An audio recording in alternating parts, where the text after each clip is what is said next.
Hello students, आज हम discuss करेंगे डीपीपी नंबर 4। और डीपीपी नंबर 4 में कुल 4 टॉपिक्स कवर्ड हैं: थर्मोकेमिस्ट्री, थर्मोडायनामिक्स, सॉलिड स्टेट और सरफेस केमिस्ट्री। ठीक है, पहला सवाल जो है वो थर्मोडायनामिक्स से है, इसको देखते हैं। इसमें हमें एक ग्राफ प्रोवाइडेड है, वो है वीटी ग्राफ। और इस वीटी ग्राफ को देख के हमें प्रेशर के बारे में कमेंट करना है कि जब हम initial state A to B जा रहे हैं तो प्रेशर का वेरिएशन कैसा हो रहा है। ठीक है, तो हमें इस प्रेशर के वेरिएशन पे कमेंट करना है। अब देखो, हमें अगर प्रेशर के वेरिएशन पे कमेंट करना है तो पहला काम ये करें कि इस वीटी ग्राफ को कन्वर्ट करिए प्रेशर एंड वॉल्यूम के ग्राफ पे, पीवी ग्राफ पे। अब देखो, जब हम इसका पीवी ग्राफ ड्रॉ करेंगे तो पीवी ग्राफ ड्रॉ कर रहे हैं तो ये तो वीटी ग्राफ है, इससे इसका पीवी ग्राफ ड्रॉ करना है। तो हमें एग्जैक्ट तो ये चाहिए नहीं, हमें देखना है कि प्रेशर बढ़ रहा है घट रहा है, बस हमें यही चाहिए। तो इसके लिए हम एक टेम्परेचर का पैरामीटर इसमें इंक्लूड करते हैं। टेम्परेचर का पैरामीटर इंक्लूड करने के लिए क्या करते हैं, हम आइसोथर्म ड्रॉ कर देते हैं। आइसोथर्म मतलब इसका ये जो है, जो रेड लाइन, जो कर्व लाइन बन रही है, ये सारे आइसोथर्म हैं। इसका मतलब इन लाइन्स पे टेम्परेचर कांस्टेंट है। ये जो लाइन्स हैं इन पर टेम्परेचर कांस्टेंट है। और जैसे जैसे आइसोथर्म हम यहाँ जैसे ये आइसोथर्म 1 2 3 4 5 6, तो जैसे जैसे 1 से 6 आ रहे हैं आइसोथर्म्स में, इनमें टेम्परेचर बढ़ता जाता है। देखो, इंटरमीडिएट पॉइंट्स का नोटेशन दे देते हैं। मान लो ये यू पॉइंट है, यू एक्स एंड वाई, ये 3 पॉइंट इंटरमीडिएट डिनोट कर दिए। अब देखो, जब हम ए से गैस को जब हम ए से यू ले जा रहे हैं तो ए से यू वाला जो प्रोसेस है उसमें वॉल्यूम कांस्टेंट है, और वॉल्यूम कांस्टेंट है और टेम्परेचर इंक्रीज़ कर रहा है। तो वॉल्यूम कांस्टेंट है और टेम्परेचर इंक्रीज़ कर रहा है, तो ऐसे प्रोसेस में पीवी इक्वल टू एनआरटी से देख के बता सकते हैं कि अगर वॉल्यूम कांस्टेंट है, टेम्परेचर बढ़ रहा है, तो प्रेशर भी बढ़ना चाहिए। हाँ है ना, मतलब ए से जब यूज़ आ रहे हैं तो पहली चीज़ है कि ए से यूज़ आ रहे हैं तो टेम्परेचर बढ़ रहा है, मतलब हायर आइसोथर्म पे जाएंगे। मान लो हम आइसोथर्म 1 से 2 चले गए, प्रेशर भी बढ़ रहा है और वॉल्यूम कांस्टेंट है, तो ये हो गया ए से 1। ठीक है, ये वाला ग्राफ जो है वो ए से 1 का जो ग्राफ है वो हो गया ये ए से 1, इसको हम ब्लू लाइन से दिखा रहे हैं, सॉरी ए से यू। अच्छा, अब देखो यू से एक्स आ रहा है, यू से एक्स वाला जो रीजन है उसमें देखो टेम्परेचर पे क्या असर पड़ रहा है। तो यू से एक्स जा रहे हैं तो ऐसा दिखेगा कि टेम्परेचर बढ़ रहा है और वॉल्यूम घट रहा है। टेम्परेचर बढ़ रहा है मतलब हम हायर आइसोथर्म पे जा रहे हैं, और वॉल्यूम घट रहा है मतलब वॉल्यूम लोअर वॉल्यूम की तरफ आ रहे हैं। इसका मतलब यू से अगर हमें एक्स जाना हो तो ग्राफ कुछ ऐसा जाएगा, स्ट्रेट लाइन जाए या कर्व जाए, तो बट नेचर तो ऐसा जाएगा यू से एक्स। क्यों? टेम्परेचर बढ़ गया और साथ में क्या देख रहे हैं कि टेम्परेचर बढ़ गया और वॉल्यूम कम हो गया। एक्स से वाई जब जा रहे हैं तो एक्स से वाई में भी देखोगे कि एक्स से वाई जाने में भी टेम्परेचर बढ़ रहा है और वॉल्यूम कम हो रहा है।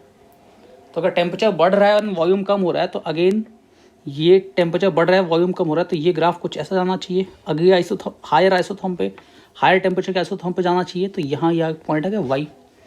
अच्छा, वाई से जब बी जा रहे हैं तो टेम्परेचर भी बढ़ रहा है और वॉल्यूम भी बढ़ रहा है।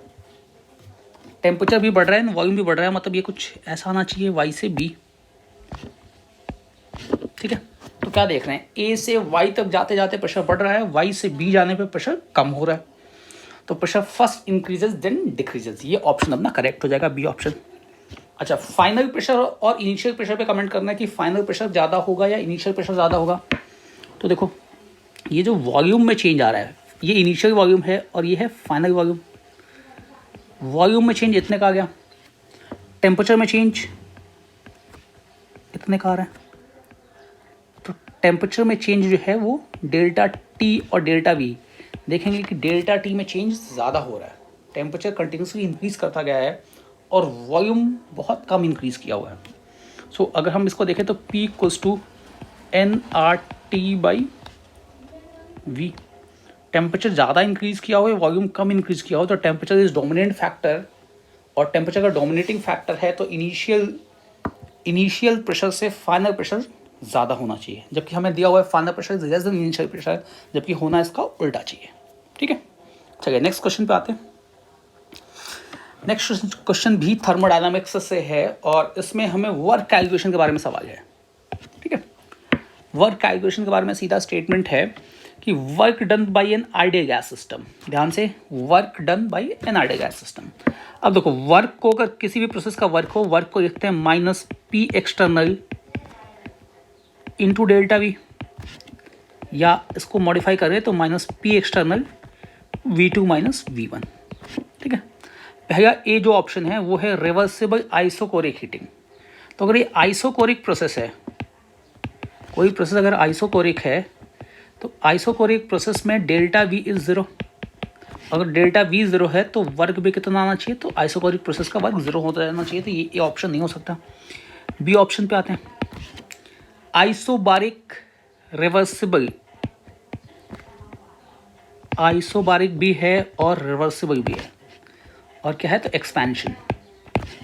आइसोबारिक प्रोसेस तो देखो work equals to minus P external V2 minus V1 लिखते हैं, है ना। अच्छा, आइसोबारिक प्रोसेस के लिए पहले तो रिवर्सिबल प्रोसेस के लिए,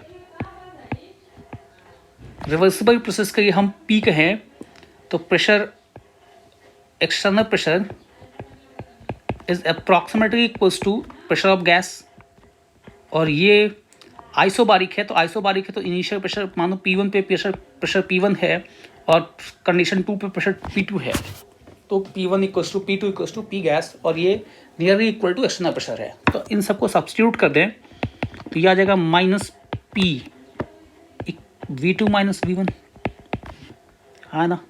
अब इसको अंदर मल्टीप्लाई करें तो minus P2 V2 minus P1 V1, क्योंकि गैस का प्रेशर हमेशा बराबर है तो हम P को जब V2 के साथ मल्टीप्लाई किया तो उसको P2 V2 लिख दिया, और जब V1 के साथ मल्टीप्लाई किया तो इसको P1 लिख दिया। अब इसको आइडियल गैस है तो PV इक्वल टू NRT लिख सकते हैं, तो इसको लिख सकते हैं nRT2 minus nRT1 that is minus nR delta T। ठीक है, तो क्वेश्चन में पूछा है कि work done in an ideal gas system में किस केस में हम वर्क डन को माइनस NR डेल्टा T लिख सकते हैं, तो लिख सकते हैं किस में, आइसोबारिक रिवर्सिबल एक्सपेंशन में। आइसोथर्मल रिवर्सिबल एक्सपेंशन में सी ऑप्शन जो है, तो आइसोथर्मल का रिवर्सिबल आइसोथर्मल का जो वर्क होता है उसको ऐसा, रिवर्सिबल आइसोथर्मल का work is minus nRT again V2 by V1, और रिवर्सिबल एडियाबेटिक इरिवर्सिबल एक्सपेंशन तो उसमें हम P2 V2 work done in adiabatic irreversible, तो इसका फॉर्मूला आता है P2 V2 minus P1 V1 upon gamma minus 1, या इसको लिख सकते हैं NCV डेल्टा T। ठीक है, तो अपना सही ऑप्शन जो हो जाएगा वो है second option, that is isobaric reversible expansion. Next question number 3 पे आते हैं। क्वेश्चन नंबर 3 भी थर्मोडायनामिक्स से रिलेटेड है और काफ़ी अच्छा सवाल है। अब देखो, उसमें क्वेश्चन भी ऐसा प्रोवाइडेड है कि एसिटिक एसिड का डीकार्बोक्सिलेशन एबव 85 केल्विन पॉसिबल हो जाता है, या एबव 85 केल्विन एसिटिक एसिड का डीकार्बोक्सिलेशन स्पॉन्टेनियस हो जाता है। तो हमें इस प्रोसेस में entropy change, standard entropy change बतानी है। ठीक है, हमें इस प्रोसेस में स्टैंडर्ड एंट्रोपी चेंज बतानी है। अब देखो जरा,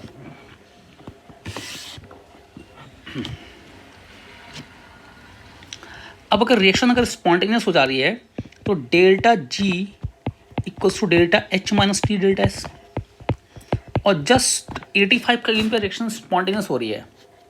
इसका मतलब है कि at 85 Kelvin delta G equals to 0। तो हम यहाँ से लिख सकते हैं कि डेल्टा H माइनस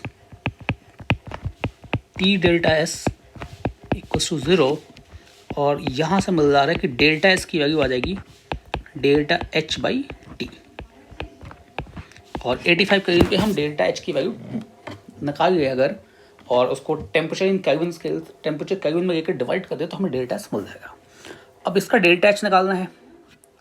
रिएक्शन है एसिटिक एसिड CH3COOH एक्वस, ये रिएक्ट करके डिकार्बोक्सिलेट होके methane gas and carbon dioxide gas produce कर रहा है, CH4 gas and carbon dioxide gas. अब देखो हमें इस सब का डेल्टा एच फॉर्मेशन प्रोवाइडेड है, तो किसी भी रिएक्शन में अगर हमें डेल्टा एच रिएक्शन निकालनी हो तो डेल्टा एच रिएक्शन थर्मोकेमिस्ट्री में हमने 3 मेन तरीके से देखा है। एक होता है डेल्टा एच फॉर्मेशन से निकालना, दूसरा कंबशन से निकालना, तीसरा बॉन्ड एनर्जी से निकालना। तो ये केस फॉर्मेशन वाला है। अब फॉर्मेशन के का यूज़ करके अगर निकालना हो तो हम देखते हैं summation of enthalpies of formation of product minus summation of enthalpies of formation of reactant. ठीक है, तो डेल्टा एच रिएक्शन हो जाएगा, standard delta H reaction is कितना, सबका स्टैंडर्ड दिया है तो हम स्टैंडर्ड निकाल पाएंगे। तो प्रोडक्ट में CH4 है और CO2 है। CH4 की फॉर्मेशन की इंथैल्पी हो गई -75 और CO2 के फॉर्मेशन की इंथैल्पी हो गई -392। और ये तो रिएक्टेंट, ये प्रोडक्ट का हो गया। रिएक्टेंट में देखें तो रिएक्टेंट में एसिटिक एसिड एक्वस है, उसकी फॉर्मेशन की इंथैल्पी दी हुई है -484। अच्छा, ये सारा जो डेटा है ये किलोजूल पर मोल में है, ये ध्यान से, किलोजूल पर मोल। इसको अगर सॉल्व करें तो ये हो गया 527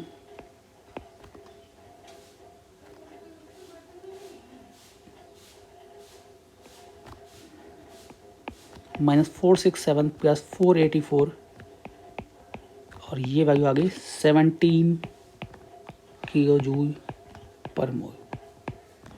ठीक है, अब डेल्टा एच नॉट अगर निकाले तो ये हो जाएगा delta H not by T. Unit का ध्यान रखें प्रॉपर, तो 17 किलोजूल है, तो किलोजूल को जूल में कन्वर्ट करना हो तो 1000 से मल्टीप्लाई कर दें अपॉन टेम्परेचर केल्विन स्केल में 85 केल्विन है, तो ये वैल्यू आ गई 200 जूल पर केल्विन। अपना ऑप्शन नंबर बी यहाँ पे करेक्ट हो जाएगा। ठीक है, चलिए आते हैं क्वेश्चन नंबर 4 पे। क्वेश्चन नंबर 4 भी थर्मोडायनेमिक्स है और बहुत ही इंपॉर्टेंट सवाल है, मतलब काफ़ी कॉन्सेप्चुअल क्वेश्चन है। इसमें देखिए एक मोनोटॉमिक आइडियल गैस है जिसको इनिशियली हमने 1200 केल्विन पे रखा था और इसका वॉल्यूम था 8 लीटर। इनिशियली 1200 केल्विन है और इसको वॉल्यूम कितना रखा है, 8 लीटर। अब इस गैस को एक्सपैंड कर रहे हैं adiabatically from 1 litre, sorry initial volume is 1 litre, gas is expanded from 1200 Kelvin 1 litre to final volume is 8 litre. अब ऐसा बोला है कि the final temperature is 280 Kelvin, then which of the following statement is true for this process. अच्छा, ऐसा mention किया कि final temperature is 280 kelvin. ठीक है, फाइनल टेम्परेचर को हम टी लिख देते हैं यहाँ पे। गैस मोनोटॉमिक है, इंपॉर्टेंट है और एडियाबेटिक भी है। अब देखो,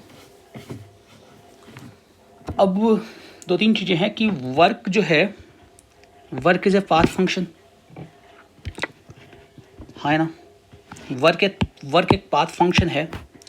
दूसरी चीज़, फर्स्ट ऑफ थर्मोडायनेमिक्स से देखें तो delta U equals to Q plus W, ऐसा लिखते हैं। एडियाबेटिक प्रोसेस के लिए, फॉर एन एडियाबेटिक प्रोसेस, किसी भी एडियाबेटिक प्रोसेस के लिए अगर देखा जाए तो Q की वैल्यू 0 हो जाती है और Q अगर 0 हो गया तो यहाँ से कह सकते हैं कि delta U equals to W। अच्छा, रिवर्सिबल एडियाबेट का वर्क, एक बात ध्यान रखें कि W irreversible will not be equal to W irreversible will not be equal to W reversible। कभी रिवर्सिबल का वर्क इरिवर्सिबल के वर्क के बराबर नहीं होगा, यानी डेल्टा U दोनों में delta u in irreversible process will not be equal to delta u in reversible process, है ना। यानी फाइनल पॉइंट अगर हमने सेम इनिशियल स्टेट से स्टार्ट किया है, कोई प्रोसेस को सेम इनिशियल स्टेट से स्टार्ट किया है और एडियाबेटिकली एक्सपैंड करें, तो रिवर्सिबल में final state will be different than the final state in irreversible. दोनों का फाइनल स्टेट सेम नहीं हो सकता, क्योंकि u is a state function, और अगर इनिशियली हमने पोजीशन पॉइंट इनिशियली अगर सेम पॉइंट से स्टार्ट किया, सेम स्टेट से स्टार्ट किया है और फाइनल स्टेट भी सेम है, तो डेल्टा u दोनों का सेम आना चाहिए। बट यहाँ पे दिख रहा है कि रिवर्सिबल और इरिवर्सिबल एडियाबेटिक प्रोसेस में डेल्टा u दोनों का सेम नहीं आ रहा है, दोनों का डेल्टा u डिफरेंट है। It confirms that the final state is not same. मतलब रिवर्सिबल में फाइनल टेम्परेचर अलग हो सकता है, इरिवर्सिबल में फाइनल टेम्परेचर अलग हो सकता है। ठीक है, अच्छा अब एक बात देख लेते हैं कि किस में फाइनल टेम्परेचर ज़्यादा आता है। तो अगर फाइनल टेम्परेचर को देखो कि किस में ज़्यादा आता है, तो ऐसा है कि फाइनल टेम्परेचर अगर हमने इनिशियली से स्टार्ट किया है और एक्सपेंशन करा रहे हैं, इनिशियल पॉइंट ए से स्टार्ट किया, एक्सपेंशन करा रहे हैं, और एक्सपेंशन में हमने फाइनल वॉल्यूम सेम रखा है। इनिशियली हमने 1 लीटर से स्टार्ट किया और फाइनली हमने 8 लीटर तक एक्सपैंड किया, तो फाइनल वॉल्यूम सेम रखा है। तो देखोगे कि रिवर्सिबल में वर्क ज़्यादा मिलता है, रिवर्सिबल प्रोसेस के एक्सपेंशन में वर्क ज़्यादा ऑब्टेन होता है, और अगर वर्क ज़्यादा ऑब्टेन होगा तो रिवर्सिबल का फाइनल टेम्परेचर ज़्यादा ड्रॉप करता है इन कंपैरिजन टू इरिवर्सिबल का फाइनल टेम्परेचर। ये जो डॉटेड लाइन से रिप्रेजेंट कर रहे हैं, डॉटेड एंड ब्लू लाइन से, ये हो गया रिवर्सिबल का रिवर्सिबल का फाइनल स्टेट,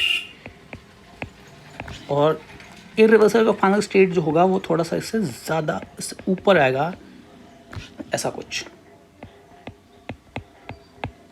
इसका मतलब है कि इरिवर्सिबल का स्टेट अगर ऊपर आ रहा है तो इरिवर्सिबल का फाइनल टेम्परेचर एडियाबेटिक एक्सपेंशन में हम ऐसा कह सकते हैं कि इन एडियाबेटिक एक्सपेंशन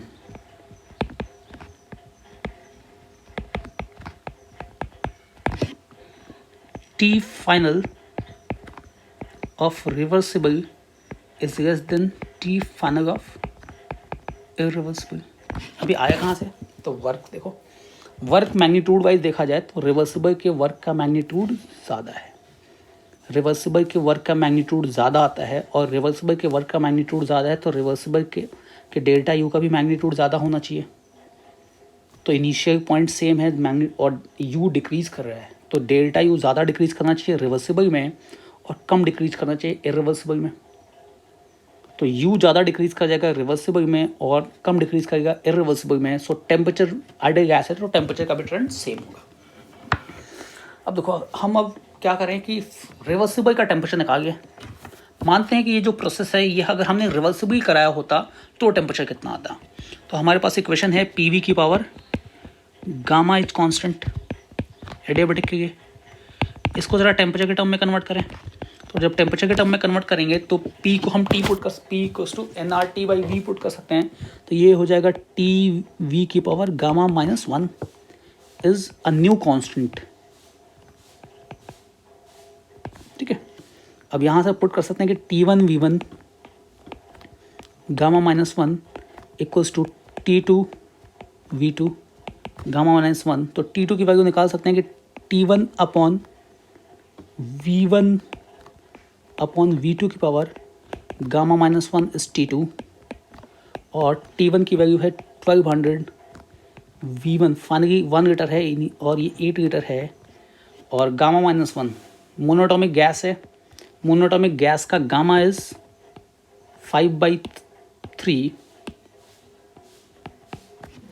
तो गामा -1 इज़ 5/3 -1 यानी 2/3, तो 1/8 की पावर 2/3 इज़ 1/4, और यहाँ से टेम्परेचर आ गया 300 केल्विन। तो देखो अगर ये प्रोसेस रिवर्सिबल एडियाबेटिक होता तो टेम्परेचर फाइनल आना चाहिए तो 300 केल्विन, बट क्वेश्चन में मेंशन है कि फाइनल टेम्परेचर इज़ 280 केल्विन। क्या कभी ऐसा पॉसिबल है? मिनिमम टेम्परेचर आएगा रिवर्सिबल एडियाबेटिक में, रिवर्सिबल एडियाबेटिक में मिनिमम टेम्परेचर आएगा। इरिवर्सिबल एडियाबेटिक अगर हम किसी भी तरीके से कराएंगे तो टेम्परेचर रिवर्सिबल एडियाबेटिक से पक्का ज़्यादा आना चाहिए, और रिवर्सिबल एडियाबेटिक का टेम्परेचर आ रहा है 300 केल्विन, तो इरिवर्सिबल का टेम्परेचर 300 केल्विन से ज़्यादा आना चाहिए, जबकि फाइनल टेम्परेचर बोला कि फाइनल टेम्परेचर इज 280 केल्विन। तो क्या ऐसा प्रोसेस पॉसिबल है? तो नहीं, this is an impossible process, ये प्रोसेस पॉसिबल नहीं होगा, ठीक है, क्योंकि अगर रिवर्सिबल होगा तो 300 केल्विन आना चाहिए था, उससे नीचे टेम्परेचर तो जा ही नहीं सकता। बट यहाँ पे क्वेश्चन में मेंशन है कि ये 280 केल्विन है, तो ये प्रोसेस या तो एडियाबेटिक नहीं है, और अगर एडियाबेटिक ही किया है और 280 केल्विन हुआ है तो भाई ऐसा प्रोसेस इस ब्रह्मांड में तो पॉसिबल नहीं है, ठीक है। चलिए नेक्स्ट आते हैं क्वेश्चन नंबर 5 पे। क्वेश्चन नंबर 5 जो है वो थर्मोकेमिस्ट्री से रिलेटेड सवाल है, काफ़ी मज़ेदार सवाल है। इसमें हमें enthalpy of formation of C2H6 का एंथैल्पी ऑफ फॉर्मेशन प्रोवाइडेड है।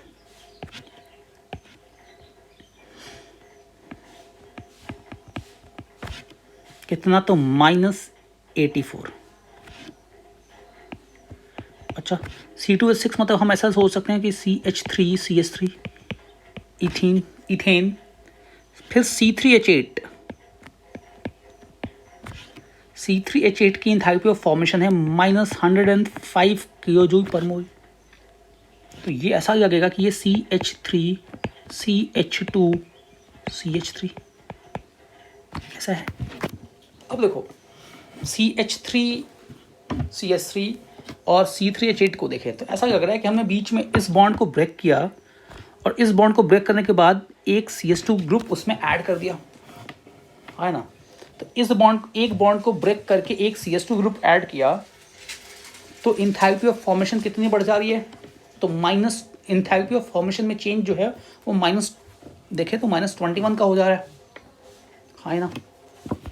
तो ऐसा सोचे कि हमने CH3 का एक बॉन्ड ब्रेक किया और इसमें ये CH2 ग्रुप, ये फ्री CH2 ग्रुप ऐड कर दिया, ऐसा तो बन गया CH3 CH2 CH3, ऐसा हम इमेजिन कर रहे हैं। तो देखो एक CH2 के एडिशन से अगर मैग्नीट्यूड वाइज देखा जाए तो फर्क पड़ रहा है 21 किलोजूल पर मोल का। अब हमसे पूछा है what is the enthalpy of formation of n pentane. तो जब हम N-पेंटेन देखेंगे तो N-पेंटेन में CH3 CH2 CH2 CH2 CH3 ऐसा है। तो इसमें हमने कुल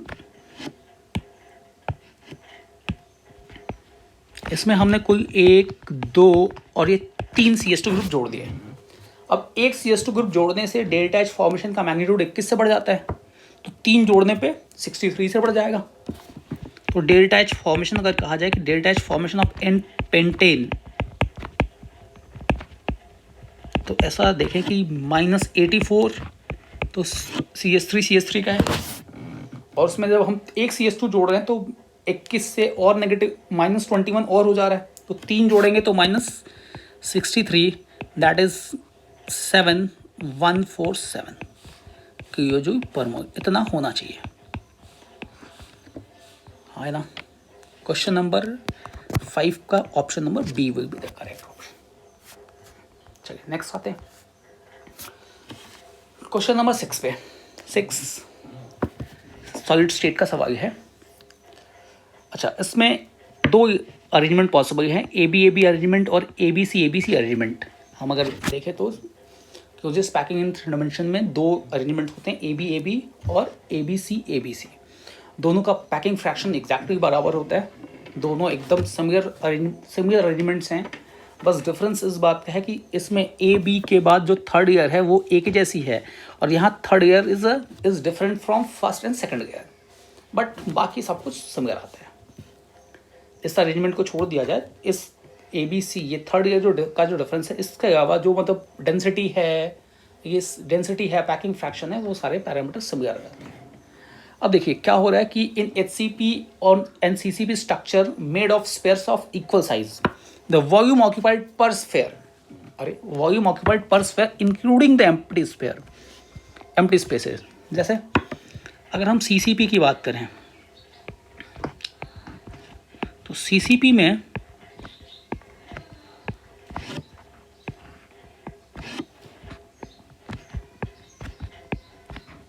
ऐसा।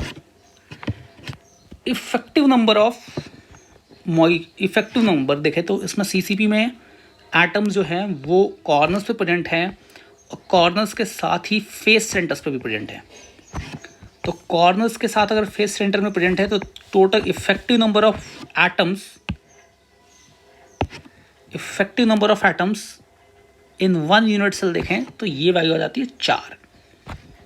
कॉर्नर का कंट्रीब्यूशन 1/8 है और फेस सेंटर्स का कंट्रीब्यूशन हाफ है, तो उससे अगर इफेक्टिव नंबर ऑफ एटम्स देखें तो कितना आ गया, तो हाफ। हाँ, effective number of atoms is 4।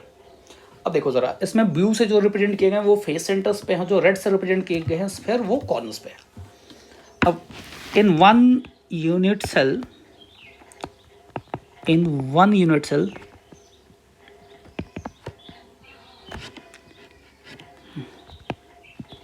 effective number of atoms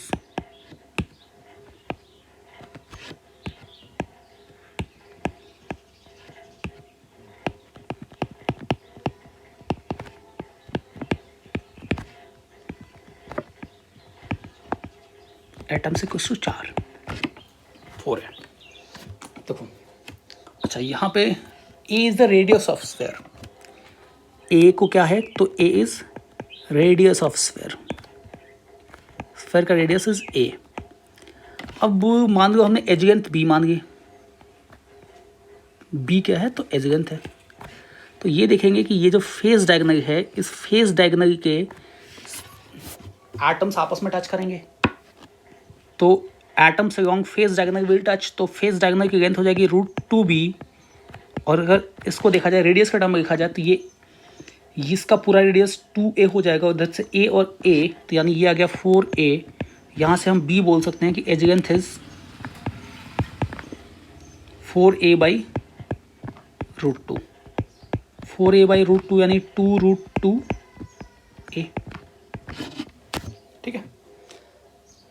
अच्छा, अब देखो टोटल वॉल्यूम कितना हो गया, तो वॉल्यूम ऑफ क्यूब इज, इस क्यूब का पूरा वॉल्यूम हो गया, volume of cube is a cube. और इस पूरे क्यूब को इफेक्टिवली कितने एटम्स ऑक्यूपाई कर रहे हैं, तो 4। तो हमसे क्वेश्चन में ये है कि वॉल्यूम ऑक्यूपाइड पर स्फीयर इंक्लूडिंग एम्प्टी स्पेसेस, तो वॉल्यूम ऑक्यूपाइड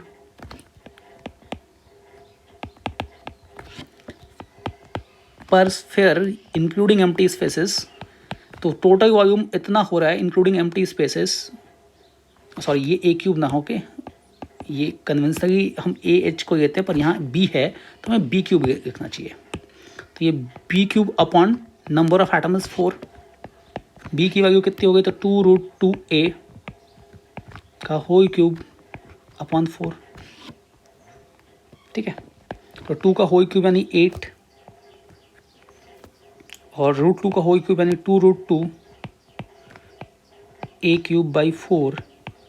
तो ये हो गया, 2 टाइम कैंसिल हो रहा है, तो यानी 4√2a क्यूब और √2 की वैल्यू है 1.414, तो ये आ गया 5.65 a cube. Effective volume occupied is इतना। ठीक है, तो ऑप्शन नंबर हो जाएगा अपना कौन सा, तो ए ऑप्शन। क्लोजेस्ट ऑप्शन जो है वो ए ऑप्शन है। ठीक है,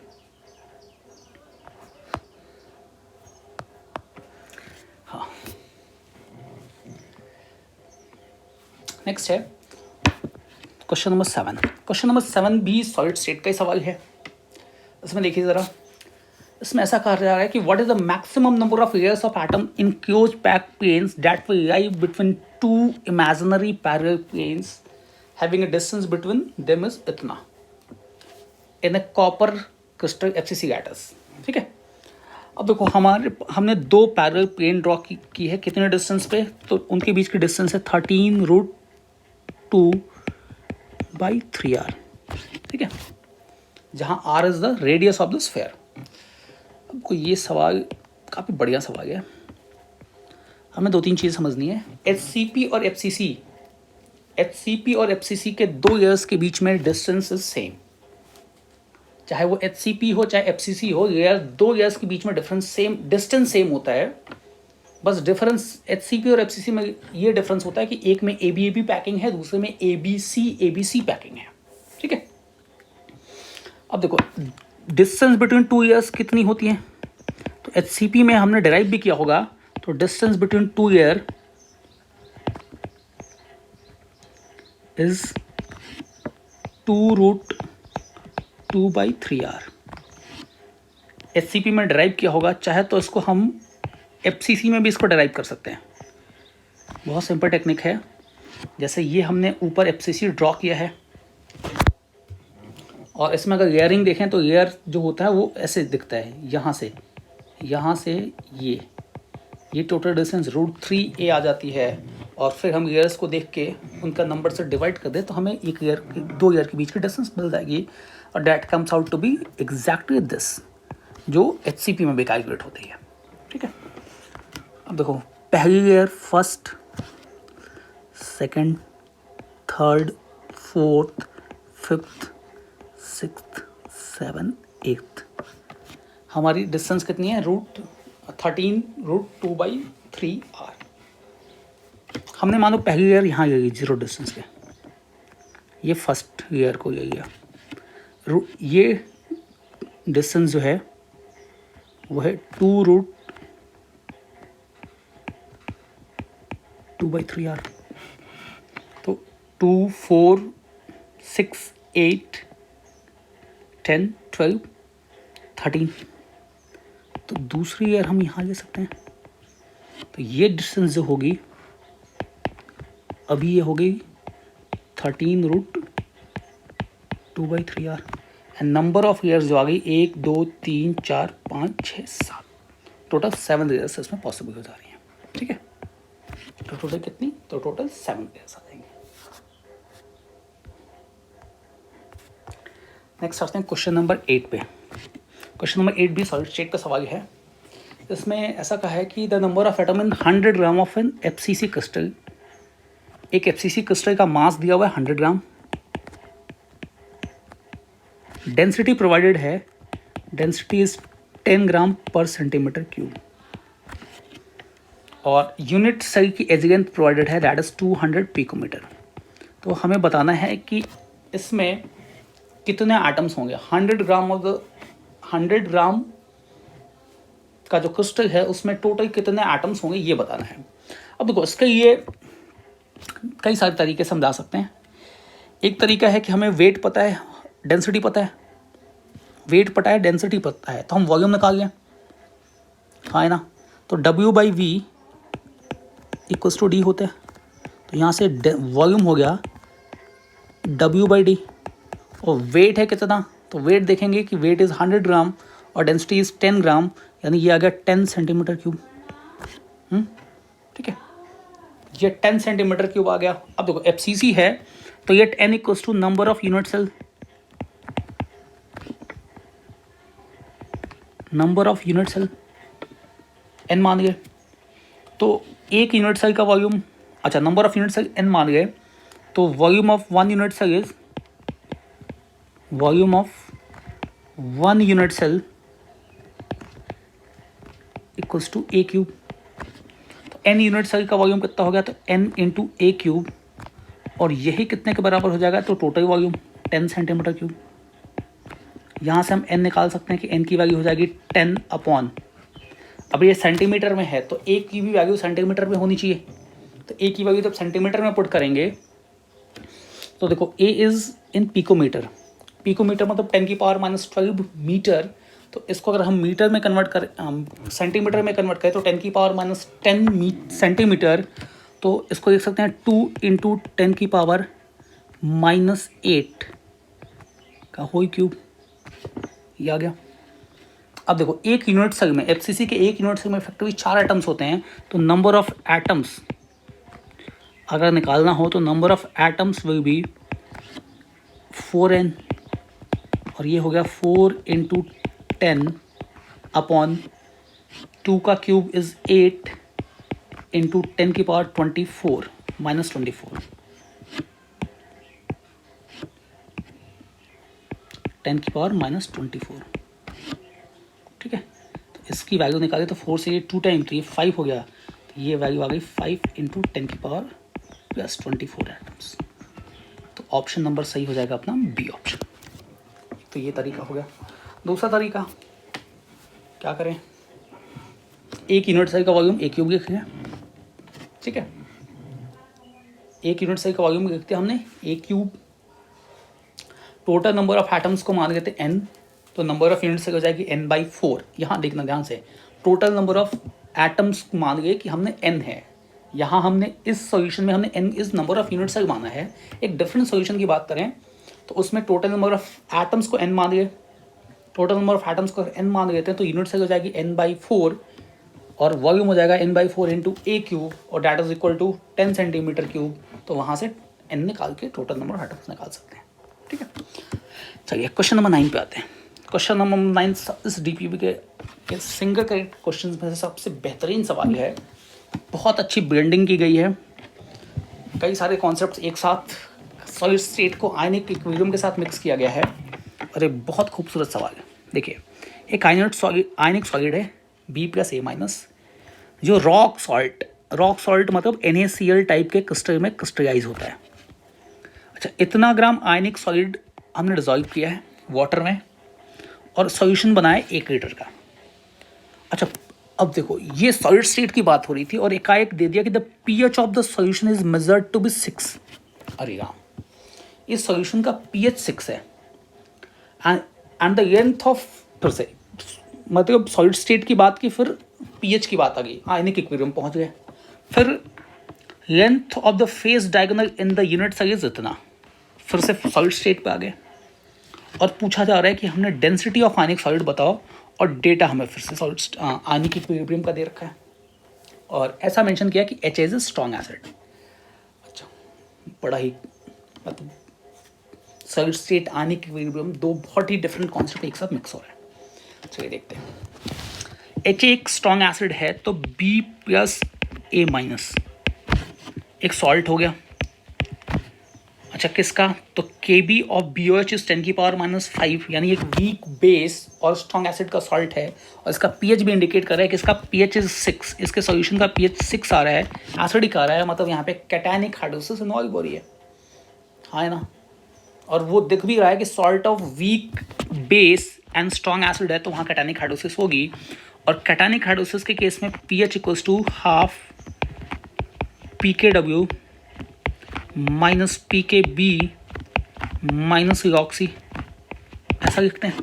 अब यहाँ से हम C निकाल सकते हैं, तो देखो, अच्छा टेम्परेचर मेंशन किया है 298, तो Kw की वैल्यू होगी 14, तो ये हो गया 12 equals to 14 minus pKb is, तो Kb is 10⁻⁻5, so pK will be 5 minus इलॉक्सी, तो देखो इलॉक्सी कितना हो गया,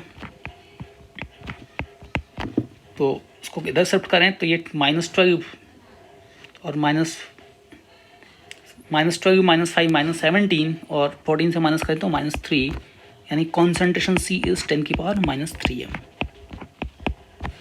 अच्छा, हमने सॉल्यूशन 1 लीटर बनाया था और वेट इतना डिजॉल्व किया है। अब कॉन्सेंट्रेशन को लिख सकते हैं मोल्स बाई वॉल्यूम, मोल्स को लिख सकते हो वेट 1.32 ग्राम अपॉन मोलर मास और टोटल वॉल्यूम इज 1, तो ये 1 आ गया, है ना। अब यहाँ से हम मोलर मास कैलकुलेट कर सकते हैं, molar mass M will be कितना, तो देखो कॉन्सेंट्रेशन C की वैल्यू प्रोवाइडेड है, कॉन्सेंट्रेशन C की वैल्यू हमने कैलकुलेट कर ली pH कैलकुलेशन से, pH कैलकुलेशन से C की वैल्यू आ रही है 10⁻⁻3। अब 10⁻⁻3 आ गया तो यहाँ से हम M बता सकते हैं कि M equals to 1.32 upon 10⁻⁻3, that is 1320 gram, बहुत ज़्यादा मोलर मास है। अच्छा, अब calculate the density of ionic solid, अब हमें इसकी डेंसिटी निकालनी है। अब डेंसिटी निकालने के लिए क्या करें, तो मोलर मास पता है, तो density rho equals to FCC एटस है तो नंबर ऑफ एटम 4 हो जाएंगे into molar mass upon Na into ए क्यूब, एक यूनिट सेल का। अच्छा, डेंसिटी ऐसा निकाल सकते हो कि density is mass of unit cell upon mass of unit cell upon volume of unit cell, volume of unit cell a cube हो गया, मास ऑफ यूनिट सेल, तो यूनिट सेल में टोटल फॉर्मूला हो जाएगा 4। NaCl टाइप है तो NaCl में NaCl rock salt या क्रिस्टल में 4 फॉर्मूले होते हैं एक यूनिट सेल में, तो 4 into molar mass m upon Na, तो देखो 4 इंटू 1320 अपॉन 6। अच्छा, एवोगैड्रो नंबर की वैल्यू हमें कितनी लेने को बोलिए, 6.022 इंटू 10⁻23।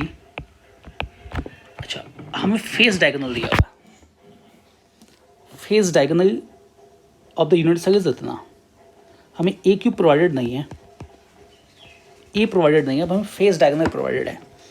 अब देखो फेस डायगोनल की वैल्यू देखा जाए तो फेस डायगोनल इज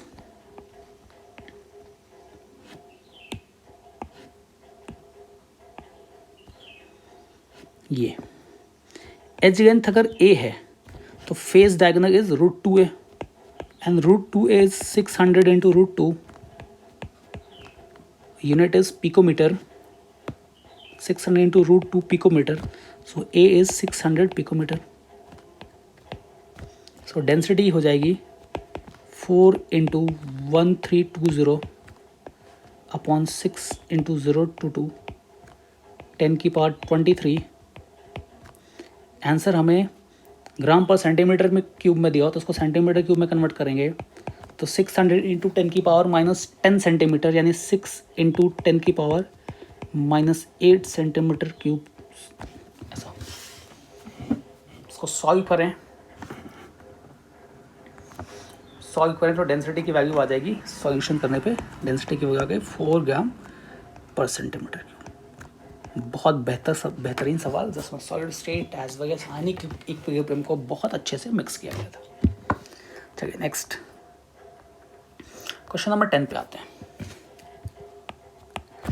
हाँ, अच्छा, इसमें थोड़ा बहुत इसमें गैस स्टेट भी है। हाँ, 5 टॉपिक्स हो गए। अब देखिए, the above isothermal was observe for a monoatomic gas at a certain temperature. एक मोनोएटॉमिक गैस के लिए किसी टेम्परेचर पे ऑब्जर्व हो रहा है, देन आइडेंटिफाई करना है कि इनमें से कौन सा स्टेटमेंट सही है। तो ठीक है, सर्टेन टेम्परेचर फिक्स रखा है, तो अगर the gas is behaving as ideal, तो अगर गैस आइडियल गैस जैसा बिहेव करती तो आइडियल गैस इक्वेशन को फॉलो करती, और ideal gas equation is PV = nRT, तो कांस्टेंट टेम्परेचर पे ग्राफ ऐसा आना चाहिए आइडियल गैस का। PV का प्लॉट ड्रॉ करेंगे कांस्टेंट टेम्परेचर पे, तो आइडियल गैस के लिए PV का प्लॉट कुछ ऐसा आना चाहिए, ना कि ऐसा। तो ये पहला स्टेटमेंट हो सकता है। The gas is above its critical temperature. हाँ, gas is above its critical temperature, ऐसा कह रहा है। अब हमें इसको क्रिटिकल टेम्परेचर से रिलेट करना है। देखो इस कर्व में ये फ्लैट जोन आ रहा है, ये, और यहाँ पे देख रहे हैं कि गैस का वॉल्यूम कम करते हुए इसका प्रेशर बढ़ रहा है। मतलब ये लग रहा है कि P and V आपस में इनवर्सली प्रोपोर्शनल जैसे दिख रहे हैं, एग्जैक्टली इनवर्सली प्रोपोर्शनल। एग्जैक्ट ऐसा नहीं कह सकते कि P इज एकदम 1/V, आइडियल गैस इक्वेशन को फॉलो कर ऐसा नहीं कह सकते, बट हाँ ये देख रहे हैं कि प्रेशर कम करने पे वॉल्यूम कम करने पे प्रेशर बढ़ता जा रहा है। बट Q से R पॉइंट पे जाने पे, Q से R पॉइंट पे जब जा रहे हैं तो क्या देख रहे हैं कि Q से R जाते टाइम प्रेशर कांस्टेंट है और वॉल्यूम कम होते जा रहा है। तो ये तो गैस की प्रॉपर्टी नहीं हुई, हाँ ना, टेम्परेचर भी कांस्टेंट है, प्रेशर भी कांस्टेंट है और वॉल्यूम चेंज होते जा रहा है, मतलब यहाँ तो लिक्विफिकेशन हो रहा है, हाँ ना। तो ये लिक्विफिकेशन का कर्व है, और यहाँ पे देखोगे P and Q जोन में केवल गैस होती है या वेपर होता है, Q and R जोन में गैस और लिक्विड दोनों एग्जिस्ट करता है, और R और S जोन में, R से S जोन में केवल लिक्विड एग्जिस्ट करता है, ठीक है। तो gas is not behaving ideally, और गैस का यहाँ लिक्विफिकेशन हो रहा है, तो liquefaction occurs below critical temperature, यानी the gas is below its critical temperature. तो ऐसा कहना gas is above its critical temperature is wrong. अच्छा, the gas in the horizontal QR the pressure is more than critical pressure. नहीं बेटा, critical pressure से lower pressure पे ही, critical pressure से ज़्यादा प्रेशर नहीं है, क्योंकि जब क्रिटिकल पॉइंट अगर हम ड्रॉ करें तो ऐसा कुछ आता है कि इस पॉइंट पे जो प्रेशर आता है उसको क्रिटिकल प्रेशर बोलते हैं, जो टेम्परेचर आता है उसको क्रिटिकल टेम्परेचर बोलते हैं। ये प्रेशर जो है वो क्रिटिकल प्रेशर से कम है, ठीक है। The gas shows negative deviation, the gas shows negative deviation from ideal gas in P Q and Q R zone. सही बात है, गैस नेगेटिव डेविएशन अगर एग्जिबिट नहीं करेगी तो अट्रैक्टिव फोर्सेस अट्रैक्टिव फोर्सेस नहीं होंगे, अट्रैक्टिव फोर्सेस डोमिनेट नहीं करेंगे तो इक्वेफिक्शन पॉसिबल नहीं है। और क्रिटिकल टेम्परेचर पे जेड की वैल्यू होती है 3/8 और यहाँ पे जेड की वैल्यू 3/8 से भी कम आनी चाहिए, है ना। यानी इसमें लिक्विफिकेशन हो रहा है तो gas is exhibiting negative deviation and Z is even less than 3/8। चलिए क्वेश्चन नंबर 11 देखते हैं। 11 इडियोमेट्री का सवाल है, एक गैसेस हाइड्रोकार्बन को एक्सप्लोड करते हैं 100 ml ऑक्सीजन के साथ। अच्छा, जो बाकी बचा हुआ मिक्सचर है उसको कूल करने पे उसका वॉल्यूम 95 ml मिलता है, जिसमें 20 ml एब्जॉर्ब कर लेता है KOH और remaining is absorb by alkaline solution of pyrogallol. अच्छा, मेंशन भी है कि अल्कलाइन पैरागलियोल एब्जॉर्ब्स O2, बहुत ही इंपॉर्टेंट इन्फॉर्मेशन है, शायद हमें पता होगा। हाइड्रोकार्बन का हमने 10 ml लिया। हाइड्रोकार्बन का फॉर्मूला मान लेते हैं कि फॉर्मूला इज CXHY। जब इसका कंबशन होगा, गैसियस हाइड्रोकार्बन है, जब इसका कंबशन होगा तो O2 गैस के साथ रिएक्ट करके ये XCO2 gas plus Y/2 liquid. ठीक है। अच्छा, इनिशियली वॉल्यूम हमने 100 ml लिया था ऑक्सीजन का और इसका हमने 10 ml लिया। देखते हैं, बैलेंस करें ऑक्सीजन तो यहाँ 2x है और इधर हो गया Y/2, तो यहाँ हो गया x प्लस Y/4। ठीक है, और कार्बन x है, हाइड्रोजन y है, ऑक्सीजन यहाँ पे ऑक्सीजन का एटम देखें तो 2x प्लस Y/2 है, इधर भी 2x प्लस Y/2 हो गया। इसका हमने लिया कितना, 10 ml।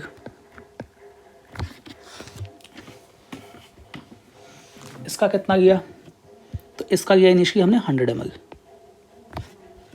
इनिशियली ये इनिशियल वॉल्यूम है, फाइनल वॉल्यूम में ये ख़त्म हो जाएगा। इसका अगर 10 खर्च होता है तो इसका 10 खर्च होता है तो इसका खर्च होगा 100 माइनस, इसका खर्च होगा 10x प्लस Y/4, तो बचेगा 100 माइनस 10x प्लस Y/4। इसका 10 ml खर्च होता है तो इसका बन जाएगा 10x ml और इसका बन जाएगा Y/2। अच्छा, ये तो लिक्विड है तो इडियोमेट्री हम लिक्विड के लिए अप्लाई नहीं करेंगे, गैस के लिए करेंगे। ठीक है, अब देखिए हमें क्या क्या मेंशन किया है। 20 ml is absorb by KOH। KOH कितना ml एब्जॉर्ब किया, तो 20 ml। तो KOH एब्जॉर्ब किसको करेगा, तो भाई KOH एब्जॉर्ब CO2,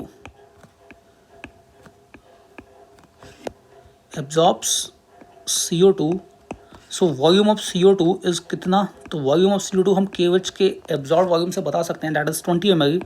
और इसको अगर इक्वेट कर दें 10x से तो x की वैल्यू आ गई 2, मतलब हाइड्रोकार्बन इज समथिंग C2। ठीक है, अब हमें हाइड्रोजन का नंबर बताना है। अच्छा, एल्कलाइन सॉल्यूशन ऑफ पैरागलियोल क्या ऑब्जर्व करता है, तो alkaline solution of pyrogallol O2 observe करता है। अच्छा, कूलिंग करने का मिक्सचर का फाइनल वॉल्यूम था 95 ml, उसमें से 20 ml KOH एब्जॉर्ब किया, तो बाकी का बचा हुआ 75 पैरागलियोल एब्जॉर्ब किया है। तो पैरागलियोल ने एब्जॉर्ब किया O2, तो O2 का वॉल्यूम हो जाएगा VO2 will be 95 minus 20, that is 75 ml। इतना O2 का वॉल्यूम बचा हुआ था रिएक्शन के बाद। अब इसको इक्वेट करें तो 100 माइनस 10, x की वैल्यू 2 पुट कर दें, 2 प्लस Y/4 इक्वल्स टू 75। ठीक है, 10 से इक्वेशन को डिवाइड कर दे पूरा, तो ये हो जाएगा 10 minus 7.5 equals to 2 plus Y/4। ठीक है, ये वैल्यू कितनी हो गई, तो ये 2.5 माइनस 2, ये वैल्यू 2.5 माइनस 2 यानी 0.5 इक्वल्स टू Y/4। सो यहाँ से y की वैल्यू बोल सकते हैं कि y is 2, so x equals to 2, y equals to 2, hydrocarbon will be C2H2। ठीक है, तो अपना ऑप्शन सही हो जाएगा सी ऑप्शन। चलिए क्वेश्चन नंबर 12 पे आते हैं। क्वेश्चन नंबर 12 गैस स्टेट का सवाल है। इसमें हम SO2 गैस को इफ्यूज़ कर रहे हैं, एक ऑरिफिस जिसका यूनिट एरिया है और in unit time at 0 degree Celsius and 1 atm pressure इसके n मॉलिक्यूल्स इफ्यूज़ करते हैं। तो हमें बताना है कि the number of He molecule effusing under the similar condition at इतना टेम्परेचर एंड इतना प्रेशर। ठीक है, अब हमने प्रेशर चेंज कर दिया है, गैस का टेम्परेचर चेंज कर दिया है और गैस भी चेंज कर दी। तो रेट ऑफ इफ्यूजन हमें देखना है कि rate is proportional to PA by root TM। Graham's of diffusion में PA बाई रूट TM। तो रेट ऑफ 1 अपॉन रेट ऑफ 2 इक्वल्स टू, देखिए ज़रा, number of SO2 gas change हो गई, यूनिट, अच्छा ऑरिफिस का एरिया यूनिट है, क्रॉस सेक्शन भी यूनिट है और टेम्परेचर 0 डिग्री सेल्सियस 1 atm है। अच्छा, हीलियम मॉलिक्यूल्स को similar condition but temperature and pressure same रखा है, तो सिमिलर कंडीशन यानी ऑरिफिस का एरिया सेम है। इसको लिख सकते हैं P1 upon root T1 M1 और यहाँ हो जाएगा P2 रूट T2 M2। हाँ है ना। अब देखो इसको हम हीलियम और SO2 कर दें, rate of helium upon rate of SO2। तो हीलियम का पार्शियल प्रेशर देखो ज़रा कितना है, तो हीलियम को हमने 0.25 atm पे रखा है। टेम्परेचर, अच्छा, और इसका पार्शियल प्रेशर 1 atm था। टेम्परेचर देख लेते हैं, हीलियम का टेम्परेचर हमने 273 डिग्री सेल्सियस, तो यहाँ हमें टेम्परेचर केल्विन में लेना चाहिए। तो 273 प्लस 273 यानी ये हो गया 546, इसका मोलर मास 4। SO2 को हमने 0 डिग्री सेल्सियस यानी 273 and molar mass sulphur dioxide का मोलर मास हो गया 64। अब देखो 0.25 को हम 1/4 लिख सकते हैं इंटू 273 से इसको कैंसिल किया कितना टाइम, 2 टाइम, तो ये हो गया 2 और यहाँ आ गया 4, तो यानी 8 और 64 को कैंसिल करें तो ये 8 बचेगा, यानी 2√2 दैट इज 1/√2। ठीक है, अब आर हीलियम के, अब देखो अब रेट को यूनिट टाइम में इसके n मोल्स आ रहे हैं, मतलब इसकी रेट हो गई n/1, तो रेट ऑफ हीलियम बोल सकते हैं n, SO2 की रेट हो गई n/1, तो रेट ऑफ हीलियम हो गया n/1 इंटू 1/√2 यानी n/√2 मॉलिक्यूल्स पर सेकेंड। ठीक है, तो ऑप्शन नंबर ए सही हो।